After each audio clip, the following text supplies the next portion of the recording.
All right, guys, here we go. Hurricane season is over. It is time to prepare the generator for long-term storage. This is not my whole home generator. This is just a backup. It's just a general open frame $400 generator that I've had for 10 years.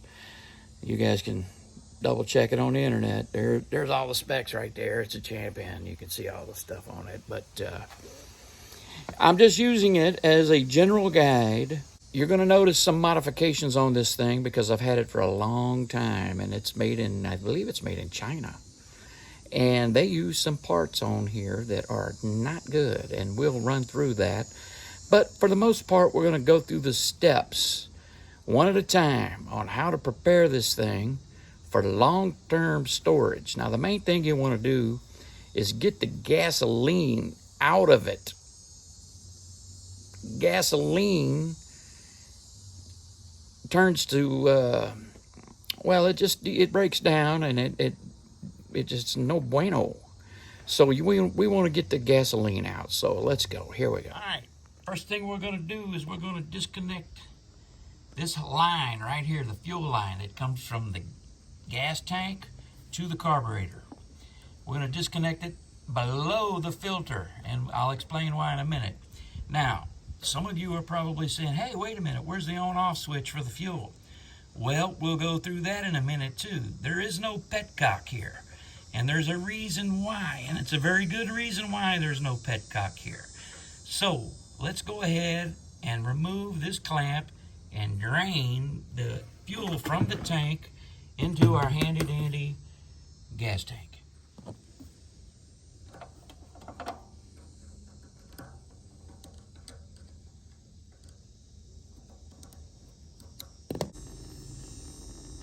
Now you're saying, why at the bottom of the filter? Well, gas ain't cheap, and I want to filter the fuel from that tank. I want to filter it through the filter into my little catch can, because I'm going to use this fuel in an old truck or a tractor here at the house. Now, you may also notice that the connector at the bottom of the filter broke off in the hose, and the reason why is because that's plastic, and that gasoline over time breaks down that plastic. Fortunately, these things are about $1, maybe $2-3. So every season when I get ready to go, I always put on a new filter. So it doesn't matter. I'm just going to cut that hose and put a new filter on next time I need to use this thing. But for now, that filter is actually serving a purpose, because I'm gonna use this fuel. Now, while that fuel's draining, I'm gonna go ahead and get rid of this broken piece of the outlet of the fuel filter and simply cut the line.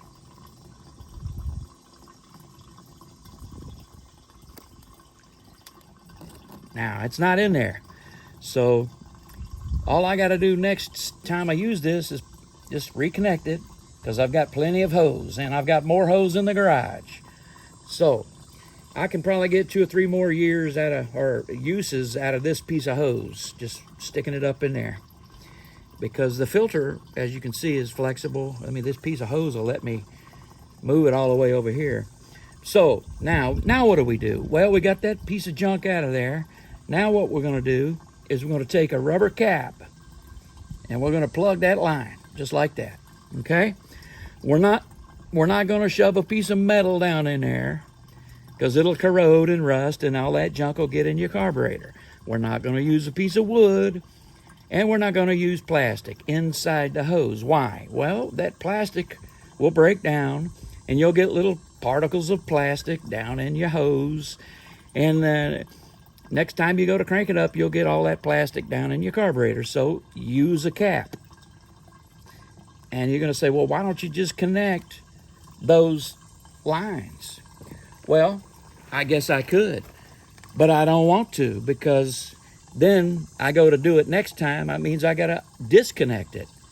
So for me, it's just easier to slide a little rubber cap on the top.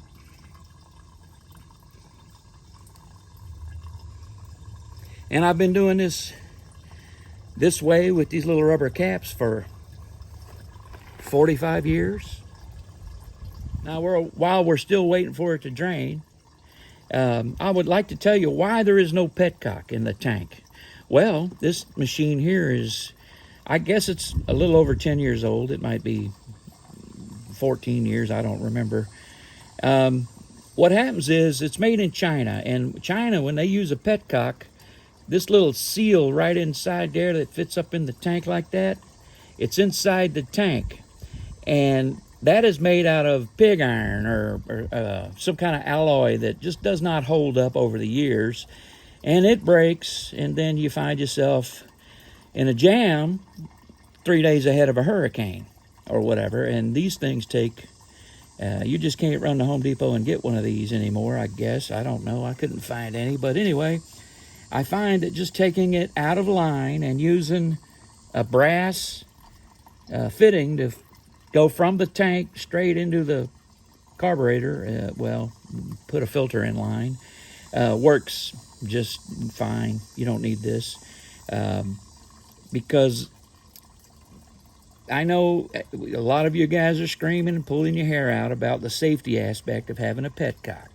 Well, yeah, there's that, but at the same time, these little particles break off on these older machines, and you find yourself in a jam. Not only that, but what happens is those little particles break off in your tank and go down into the fuel line and get into the carburetor.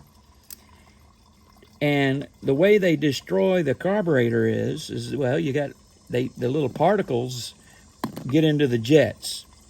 And these things are so cheap, it's just easier to buy a new one. But what happens is those particles, along with fuel, and if you don't store your machine properly, they'll get down in the bowl and they'll corrode. And that corrosion just, as you go to the next season,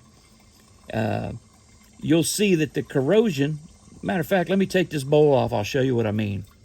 All right, well, here's an example of a fouled carburetor bowl. See all that junk in there? Well, there's several reasons for that. This carburetor was left for years with fuel in the system, in the bowl, and that's no good. And part of the reason why it was is because the petcock failed, okay? Or it could be that somebody didn't, and I'm not saying it was me, but somebody didn't turn it off the last time they used it, and it sat for years, and that's what happens. So you can fight with this thing, or you can go online and buy another one.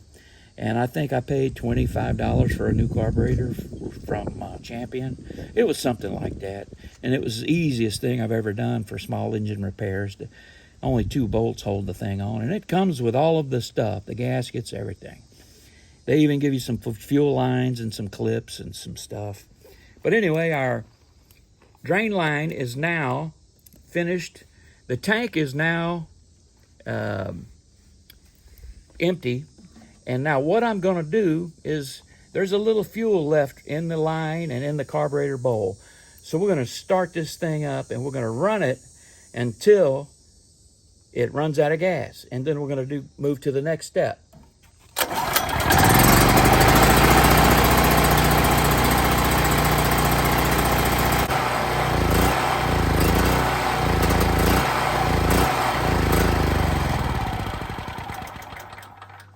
Okay, and it's out of gas. Now, there's actually still one more step that you want to make sure you do that a lot of guys neglect to tell you about. And here we go. All right, here's the step where a lot of guys don't do it, and they forget to tell you. Well, there's the carburetor bowl right there, okay? So look, we're going to remove that carburetor bowl, okay? 10 millimeter. And I just loosen it up. And you just watch as I take it out. Look how much fuel's still in that bowl. It's dripping on my hand. See it? It is, even though you ran the motor, it's still got a lot of gasoline in there. Now compare that bowl. Okay, see, it's already starting to pit. And this carburetor's only been on this engine about 4 months, and it's already starting to pit. And that's a testament, that is a statement about this, well, this one's made in Japan. But it's a testament about what's the difference between Japan made, China made, and USA made. If this was a USA made one, it'd probably be made out of stainless steel. Now look at the difference. This one is about, well, it's over 10 years old, and it's full of crud. And it's because it's junky material. Look at the difference in the material. It just seems to get worse. That's 10 years ago, and it's thick and heavy. This is brand new, and it's real thin and lightweight, and it's probably because they know you're going to be buying you another one if you don't properly maintain this thing. So anyway, here's what we got. We have a dry bowl.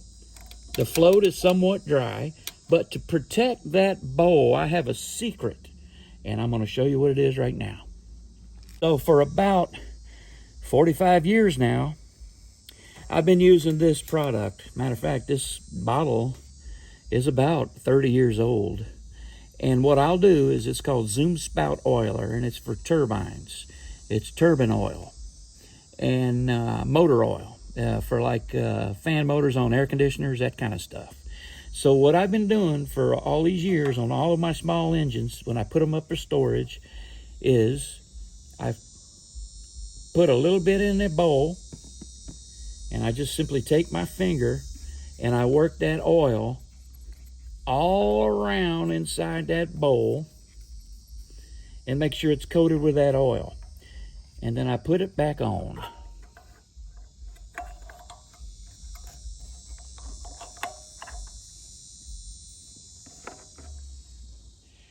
It doesn't have to be super tight. And then what you also want to do is make sure that you've got this facing out here and not back in that way, because it's supposed to face this way in case you want to drain the bowl. Now, the other thing is this, that oil that I put in there will lubricate that seal, that gasket that's in here, and it'll keep it nice. Now, let's move on to the next step.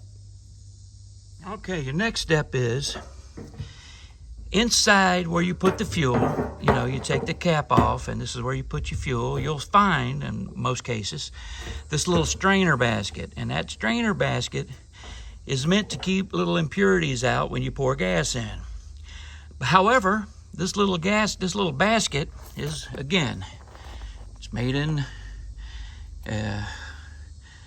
out of plastic, and it will start to deteriorate over time. And if you've got one of these that's 10 years old, be careful, because what'll happen is this basket will disintegrate down into your tank. So what I like to do is take out the little basket. I'll put this in a plastic bag and store it right up here. Put your cap back on it. That way you don't have any contaminants going down into your tank. Now, I checked out the tank with a flashlight, and it's fairly clean. There's some corrosion going on in that tank. But what I'm going to do next season is two things.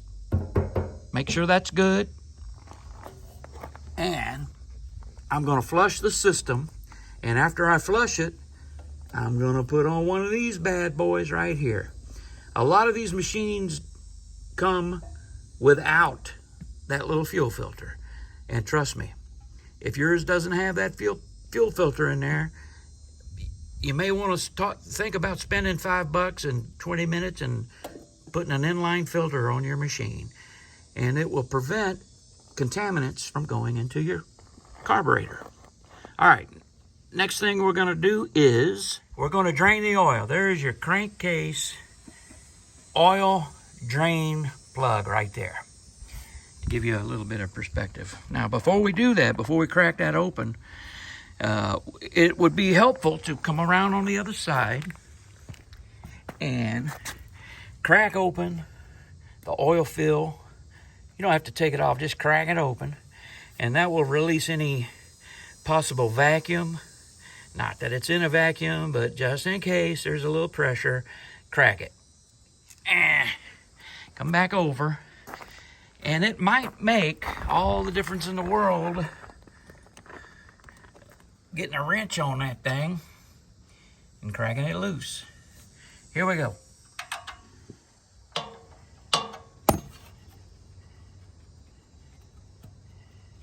Now, before you take it all the way out, you want to get you something to catch it in. Now, look what I've got here. It's going to come out. It's going to go down my little funnel. It's going to come out the funnel. It's going to come down that little hose and into my catch bottle. And the reason why I'm using a clear catch bottle is because I want to look at the oil, you know, see how dirty it is, if there's any metal shavings in it. And don't worry, you EPA guys, I'm going to bring that to my recycle center at my local auto parts store. They've got a big can for this stuff. I'll just pour it in there. Thank you very much. Here we go.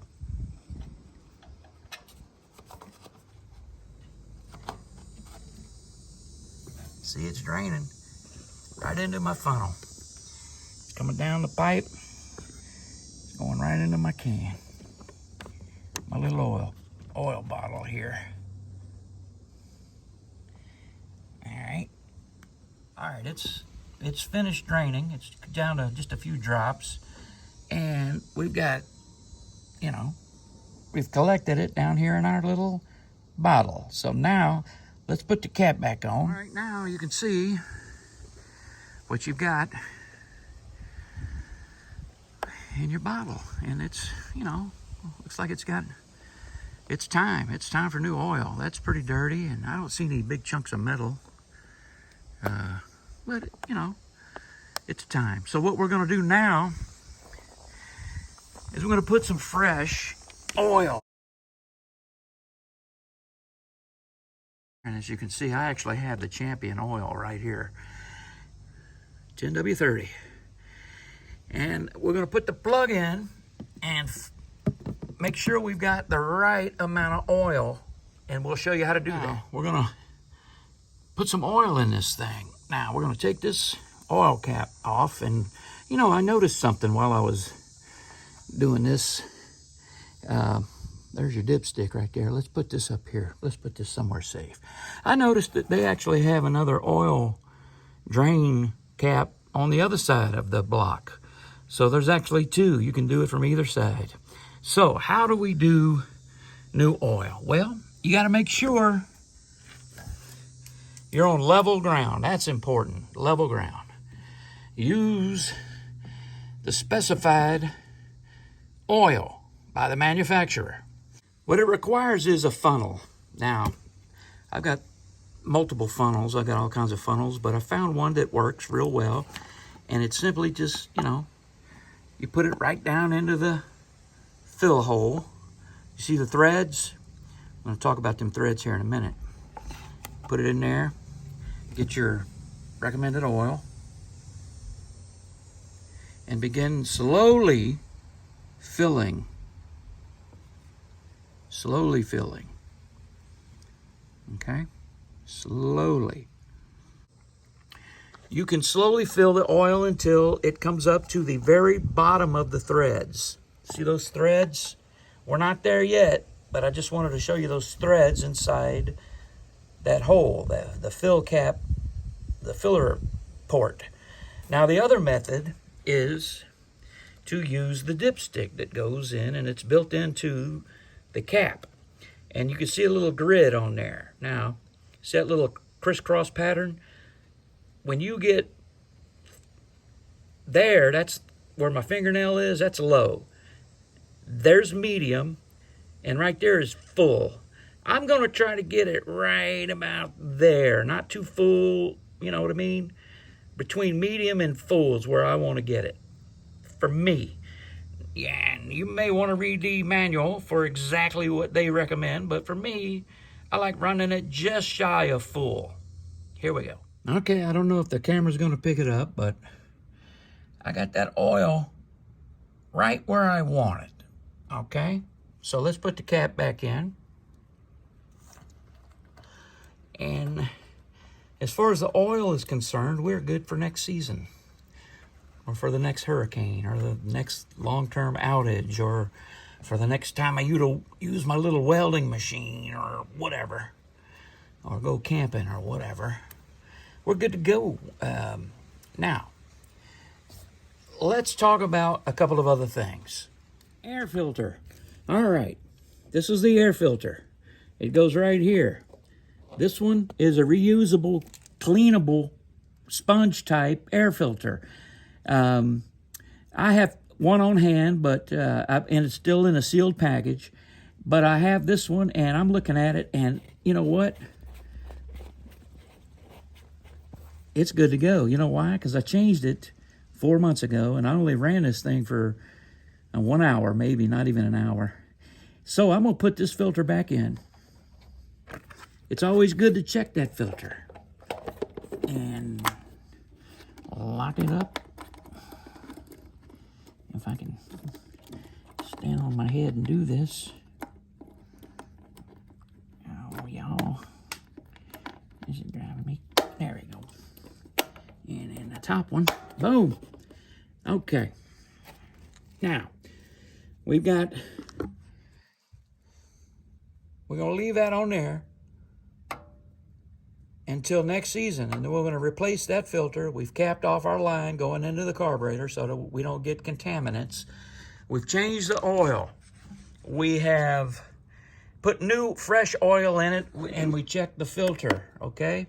We rubbed a little oil into the bowl of the carburetor to extend its life. Now, here's a couple of things you may want to consider. You may want to consider putting some Stabil or some kind of a fuel stabilizer in your tank to keep it from corroding.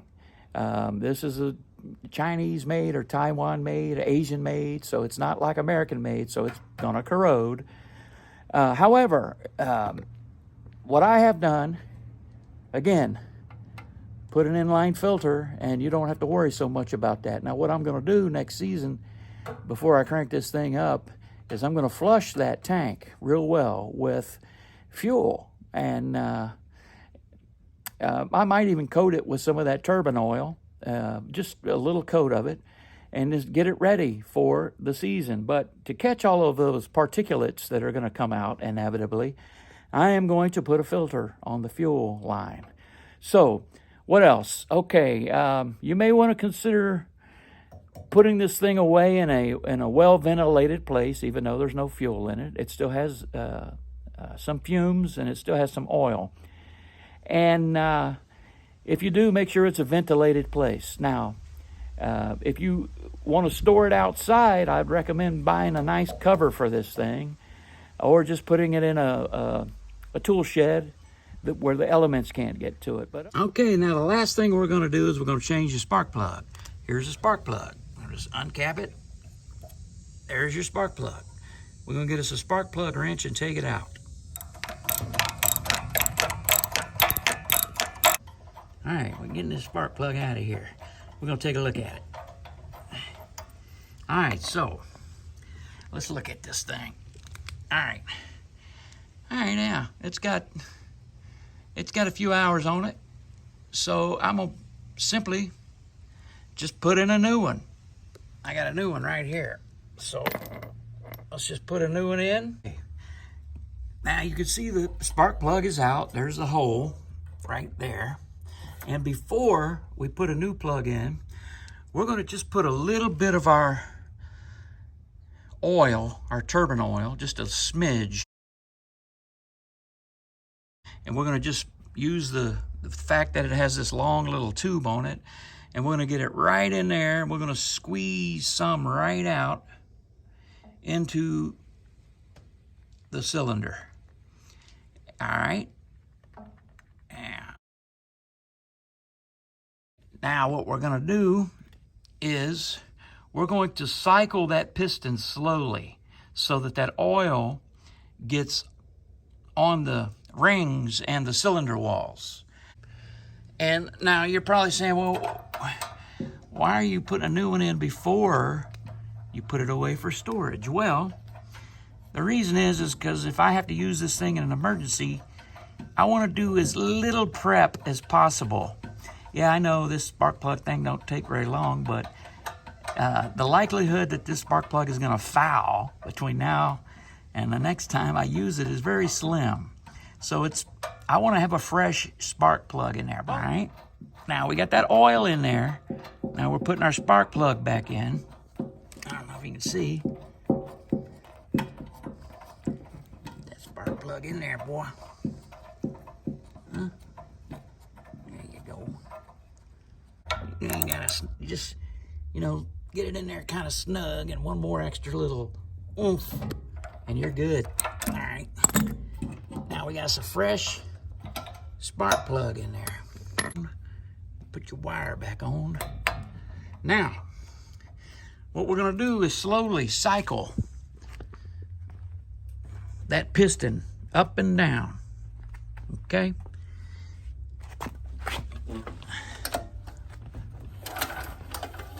Real slow. Work that oil. Work that oil. All right, now, what did we do? All right, let's run through it. We took care of the fuel. All right, we drained the fuel, no gas, okay? We put a little oil in the bowl of the carburetor to prevent some of that corrosion that's going to happen. At least we're going to minimize it anyway. And we plugged the fuel lines. We put fresh oil in it, all right? And why did we do that? Because we don't want to have to do that in an emergency. We put a fresh spark plug in it. Why? Well, we don't want to have to do that either in an emergency if we need to get this thing out and cranked up. So really the only thing we have to do with this thing now in an emergency, if we need to get it out and crank it right up, is just connect that fuel line with a new fuel filter and put gas in it, and it'll fire right up. So, ladies and gentlemen, I would recommend putting this thing in storage in a dry place. Cover it if you can, if you're going to keep it outdoors. Just have it covered. You could put it in the garage, but just remember it's got oil in it, and it also may have some gas fumes in it. And so I guess a garage is fine, but a tool shed that's out away from your house is probably best. And I would invest in a cover for it. Keep it nice and keep the dust off of it, keep the dirt out of it. Guys, if I left anything out, please leave a comment down in the comment section below. And if you got anything good from the video, please consider hitting that thumbs up button, subscribing to my channel, and ticking that little bell for future updates when I upload my random videos about random things. If you've got something good to say, comment. If you got something bad to say, comment. I don't care. It helps the algorithm either way. I hope that this is a helpful video again, and thank you for stopping by. God bless you.